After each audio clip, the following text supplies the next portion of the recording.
my favorite quotes is, "We can disagree, but still love each other." And based on my personal experience, the prerequisite to love each other is to know each other and have a better understanding of each other.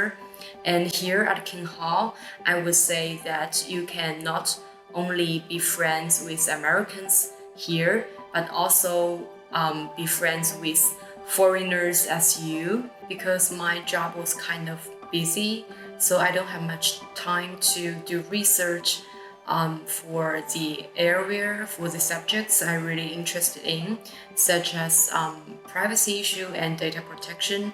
But during this academic year at King Hall, I selected a comparative telecommunication law. So it's offered me a great chance to get to know the things related to those two subjects. Also, due to the geographic advantage of King Hall, you might get to know many experts in their area.